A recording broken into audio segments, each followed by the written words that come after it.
Hey there, everybody. My name is Sharon McDonald, and I'm here today to give you some cool information about patchouli. You're going to learn about patchouli, you're going to learn what it does, and then you're also going to learn what blends well with patchouli, because patchouli is not everybody's favorite. And then I'm going to give you a recipe at the end.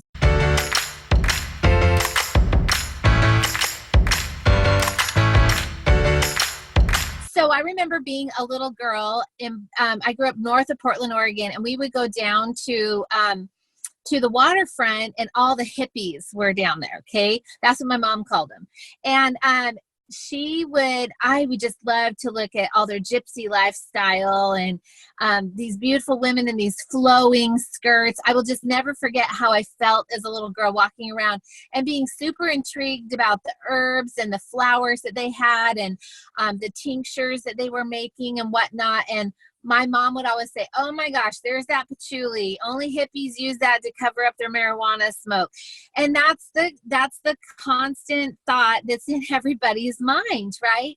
But I will tell you that doTERRA's patchouli is nothing like at all other patchoulis, and probably not what your mama had. And if you're joining and you've never tried doTERRA, just pop us a message and we'll help you get a sample of that. So let's talk about what you can expect from this. Patchouli is really, really good for decreasing stress. It's really good, actually, even for the respiratory system, which is interesting. That's not something that people would really always say about it. It's very good for anxiety, depression, and mind. So ADD, ADHD, anything in that where the mind gets to wander and can't stay focused, patchouli is going to be amazing for this. But one of the big surprising things, and I love patchouli, I've studied patchouli, even the chemistry is fascinating to me. So I know this, but this time around, when I was researching for my presentation today, I found that this really helps with hormone function and how much adrenaline is going into the body. Okay, so when we think about adrenaline, we need to remember fight or flight, right? The body, too much cortisol, you know that lovely word cortisol, people talk about that, or adrenal fatigue. This is something that patchouli can help. And what's happening is it regulates the hormone levels that are increasing and inducing adrenaline flow, which is cortisol.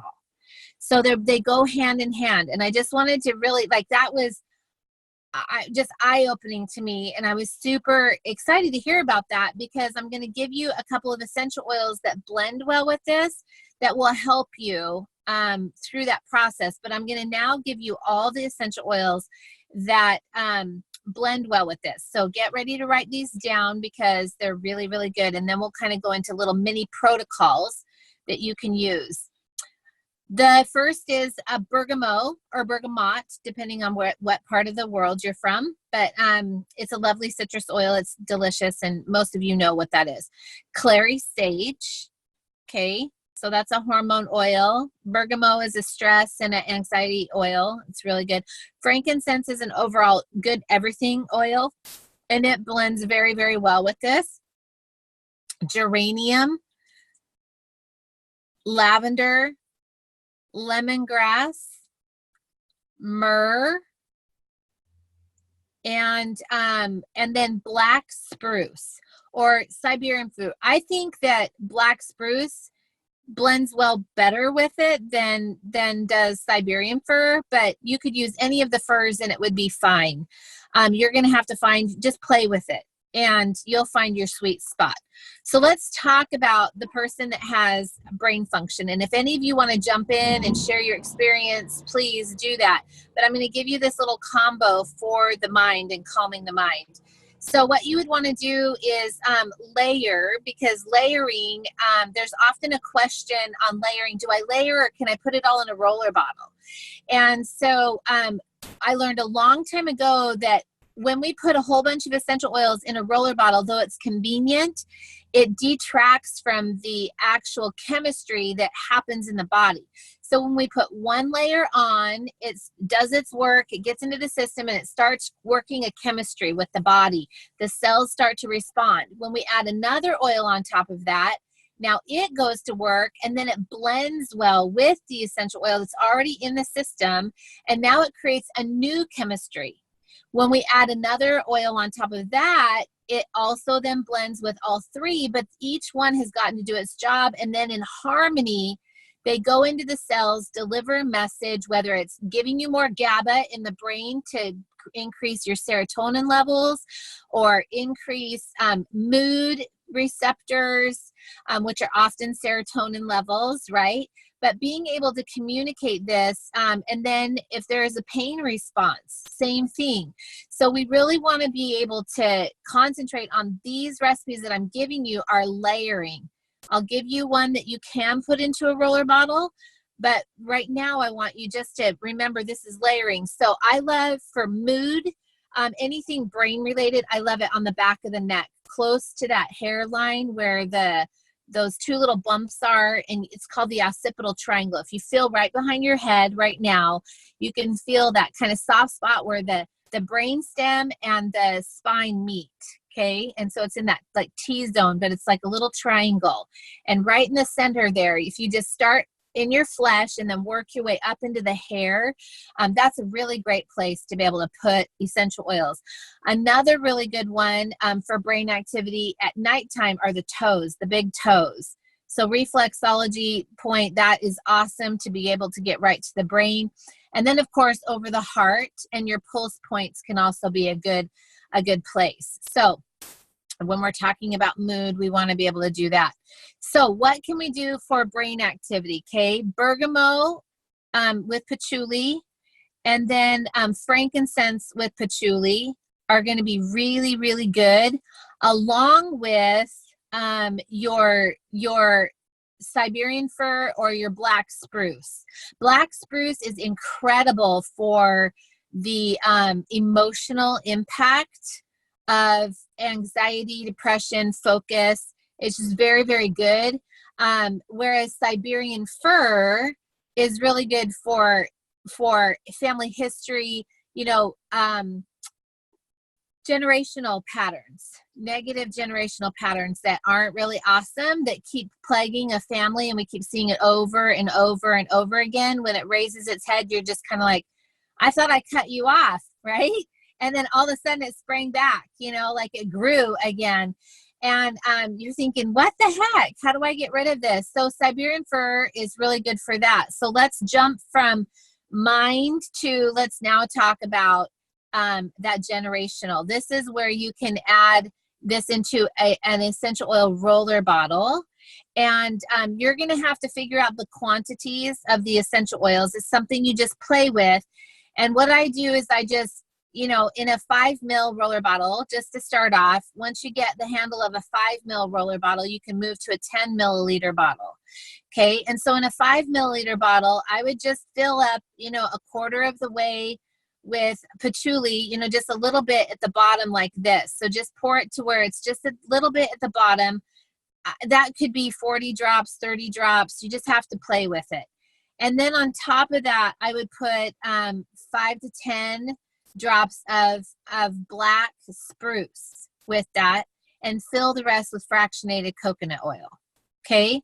And you're going to apply that in the same places that I told you, but on the back of the neck and along the spine and the whole, not black spruce. I said the wrong thing. Siberian fir. So it's patchouli and Siberian fir. If you have white fir, you can use the rest of that. Indo-Terra, you will not be able to buy white fir again. It's not sustainable, so they're not buying that anymore, and they're not growing it and creating it. So you won't be able to get white fir, but Siberian fir will work just as well. And you go along the spine. If you're by yourself, on the top of the spine, and then the bottom of the spine at your sacrum. You just want to be able to get it in those two spots, because then it's going to start sending the message up and down. And the whole point, this takes a long time. So if this is of, you know, addiction. This can be behavioral modification, a lot of stress, a lot of anxiety, maybe anger, those kinds of things.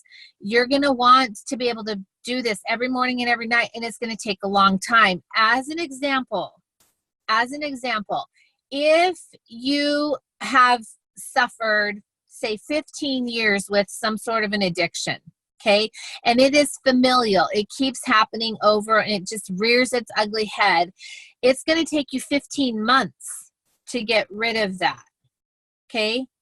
For something you've had for 15 years, it'll take 15 months. If you've had it 15 months, it will take 15 weeks to start to see some sort of real like healing from that and recovery from that.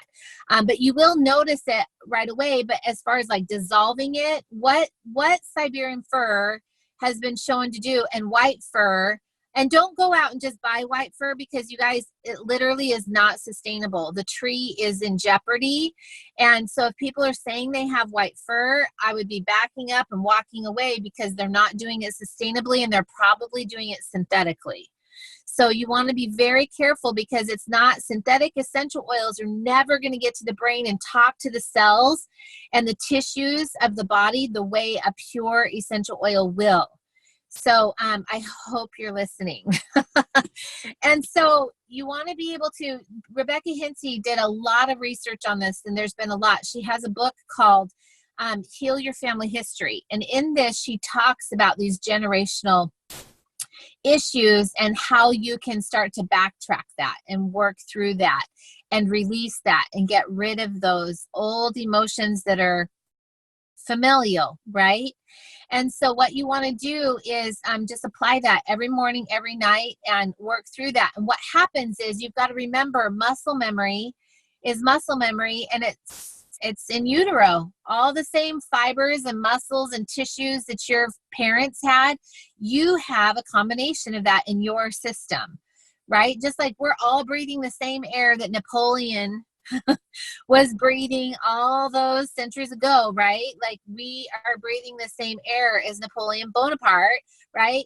And we are today, 2019, right? But it's still the same air. It's still the same air that, you know, Adam was breathing, for Pete's sake. So it goes all the way back. So all of these things are still in our system.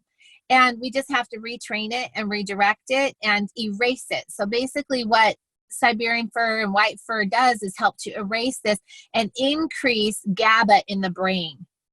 Okay. And by increasing GABA in the brain, it's fabulous, because that increases serotonin, which then doubles the healing. The faster that happens, the better off that is. So I just wanted to offer that. There's your roller bottle remedy. Now let's talk about hormones, okay? Let's talk about hormones. Patchouli with geranium and clary sage and frankincense. And you could use myrrh. Any of those combinations at all, or layer one right after the other, hip to hip. So ovary to ovary, front and then back.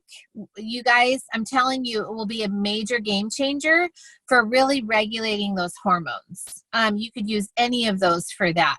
Now, why would we use patchouli with lemongrass? Okay, that's an inflammation and an emotional combination. So you may love the smell of patchouli with lemongrass. Go ahead and combine them together, because they're going to be great. And that would be one you could put in a diffuser. You could also put it in a roller bottle, just for feeling nice and controlling mood. Does anybody have anything they want to add? So I just wanted to say, I had never liked patchouli, because also like the hippie thing. And I remember being around people who smelled like really strong of patchouli, and it was offensive to me. And doTERRA's patchouli does smell really different, but I never would have thought of using it in this way. And I'm so grateful that you, Sharon, have created this space for us to just come together every week and to learn, because every week I go away with something like new, just a little tidbit. And I'm going to try some patchouli tonight. I second what Andrea said, of course. Absolutely. This is amazing to get together with you every single week on Wednesdays and connect this way. This is just awesome because I learned something. I've been doing oils for, going on 8 years, and I learn something new every single time I listen to you speak on it. So I'm grateful for this space also. And today, specifically, what I learned was the black spruce or the Siberian fir, whichever one I end up adding to it. But I have been doing the magnolia touch with patchouli on the back of my neck in the mornings and in the evenings because I am very frazzled as far as like attention is concerned, whatever you want to call it, whatever name you want to put on it. But I'm usually 17 tabs open in my brain's computer at all times. And anybody who knows me knows that that's true. But what helps me to really ground myself and focus has been the combination of the magnolia touch and the patchouli, which also used to be quite offensive for the same reasons that Andrea mentioned. But I've grown to really, really love it. And I also learned from Dr. Markham, who is also on our team, that sometimes when we have an aversion to an oil and you look up the emotional, how it affects us emotionally, it's almost always something that we absolutely need. So I found that with a couple of oils out there, and she helped me walk through how to introduce it to my body and to help my body recognize it as something beneficial. And patchouli was one of them. And now I almost kind of crave it. Like, I'm like, where's my patchouli? I've got to find it and put it on. So that's a big deal to look into also. But thank you for this. And I'm going to add probably black spruce. I really like it for lightening spots on my skin, some old melasma, pregnancy mask things that are left over from hormonal changes. And the black spruce has been helping me lighten that in my skincare routine. So I really enjoyed using it that way, but I'm going to add it to my occipital triangle next now too. Thanks. Yeah, good. Oh, perfect. I love that. And I love that recipe. So you're just layering that? Is that? Yes. Okay. The magnolia touch, because it's already in that carrier oil. And then I do a finger wipe of, the patchouli on my finger and then just kind of wipe it back there on top of it. So I like that combination. Oh, good. And then I use it throughout the day, which has a lot of patchouli in it. So that's what do you use? Intune. Oh, yeah. Whisper does too. Whisper is really good for regulating hormones for women as well. And it's kind of the forgotten. A lot of people use it only as perfume, but it's really good for that very reason right there. Yes, absolutely. I wanted to just give you guys this recipe really quick. So this is for bath, and I'm going to give you a bath and a something that you would do for a shower. If you only have a shower, you can make this into like a little scrub. So I wanted to give you these two recipes. For your shower, okay, if you need a scrub, this is how you're going to make this. So you just want to get a little, like I just use leftover jars, from like hot fudge sauce or jam jars, little ones, and this is what you would mix. 1/4 of a cup of Epsom salt, okay? 1/4 of a cup of Epsom salt, and then a little bit of fractionated coconut oil. Someone said yesterday that you could add a little glycerin to that. That's really up to you. You just kind of want it to get tacky. I don't think you need to add glycerin, but it's something you could, if you had it, maybe a drop of it, not much. But you don't want this to be liquidy. You don't want to melt the Epsom salt. You want it to still be scrubby.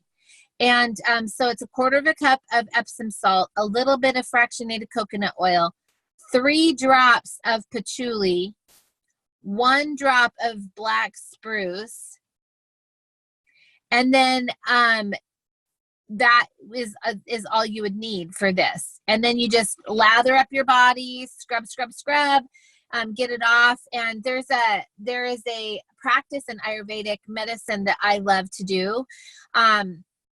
Because I've hated my body for so many years, I learned that I just had to love my body and remember it's a temple.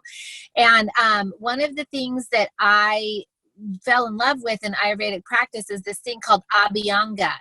And so by doing a sugar scrub or I like Epsom salt scrubs better than sugar scrubs.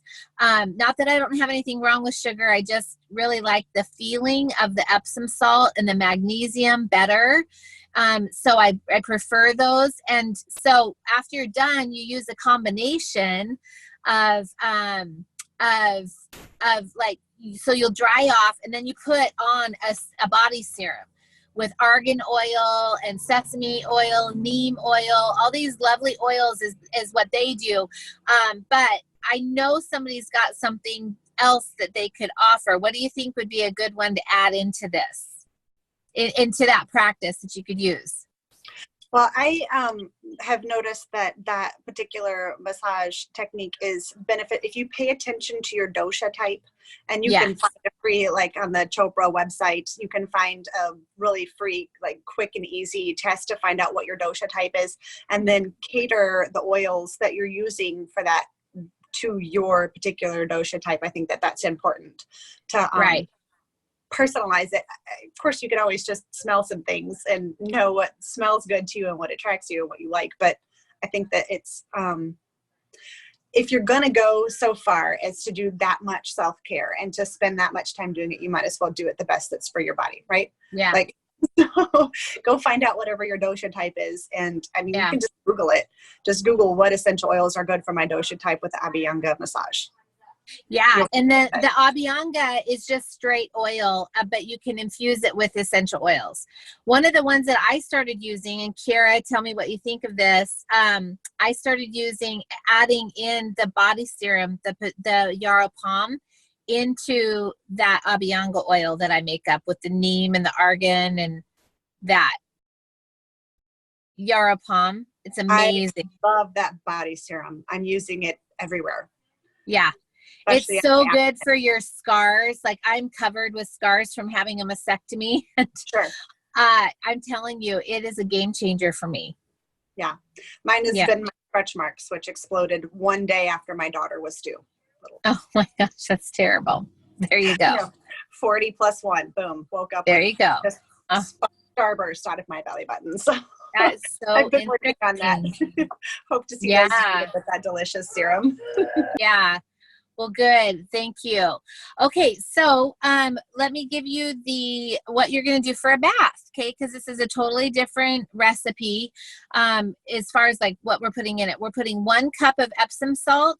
You can do less than that. So if you're like, I don't want to use that much Epsom salt, do a half a cup, but these are going to be even. Epsom salt, 1 cup Epsom salt, 1 cup baking soda, 3 drops patchouli again, and 1 drop of black spruce. It's going to change your world. And just soak and love on that magnesium going through the system, and you're going to love it. So that is all I have today for you guys on patchouli. This is a longer call than normal. Thank you so much for being here with us, you guys. And we really appreciate it. Get with the person that taught you about this call to ask them questions. Drop your comments below. Share it. Thanks, guys. We'll see you later.